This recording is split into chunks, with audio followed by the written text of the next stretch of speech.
ഇതൊരു തുളസിയുടെ ഗാർലൻഡാണ് കേട്ടോ. അപ്പോൾ ഇതിൻ്റെ കൂടെ നമ്മൾ കുറച്ച് റോസ് പെറ്റൽസും ബീഡ്സും കൂടെ ആഡ് ചെയ്തിട്ടാണ് നമ്മൾ ഈ വർക്ക് ഫുള്ള് ഫിനിഷ് ചെയ്തെടുത്തിട്ടുള്ളത് കേട്ടോ.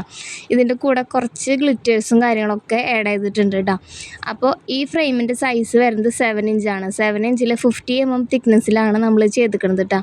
അപ്പോൾ നിങ്ങൾക്ക് ഇതേപോലെ ബഡ്ജറ്റ് ഫ്രണ്ട്ലി ആയിട്ടുള്ള ഫ്രെയിമുകൾ കസ്റ്റമൈസ് ചെയ്യാൻ പ്ലാൻ ചെയ്യണമെന്നുണ്ടെങ്കിൽ ഈ നമ്പറിൽ കോൺടാക്റ്റ് ചെയ്താൽ മതി കേട്ടോ. ഇപ്പോൾ അതല്ല നിങ്ങൾക്ക് ടീക്ക് വുഡ് മാത്രമായിട്ടാണ് വേണ്ടതെന്നുണ്ടെങ്കിലും അതും നമ്മളുടെ ഈ പേജിൽ അവൈലബിൾ ആയിരിക്കും. അപ്പോൾ നിങ്ങൾക്ക് ഇഷ്ടപ്പെട്ട സൈസിൽ ഏതിൽ വേണമെങ്കിലും കസ്റ്റമൈസ് ചെയ്ത് എടുക്കാൻ പറ്റും കേട്ടോ.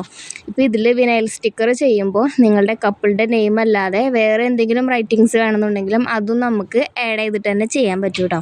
അപ്പോൾ ഇതിൻ്റെ ഫൈനൽ കോട്ട് എന്ന് പറയാനായിട്ട് നമുക്ക് അത്രയും സാറ്റിസ്ഫൈങ് ആയിട്ടുള്ളൊരു പ്രോസസ്സാണ് കേട്ടോ. അപ്പോൾ അതാണ് ഈ ചെയ്തുകൊണ്ടിരിക്കുന്നത് കേട്ടോ.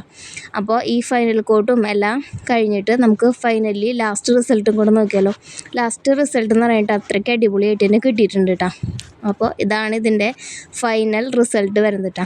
അപ്പോൾ എങ്ങനെയുണ്ട്? എനിക്ക് നല്ലോണം ഇഷ്ടപ്പെട്ടിട്ടുണ്ടായിരുന്നു കേട്ടോ. അപ്പോൾ നിങ്ങൾക്ക് ഇതേപോലെ ചെയ്യണമെങ്കിൽ കോൺടാക്റ്റ് ചെയ്യുക. Okay, by.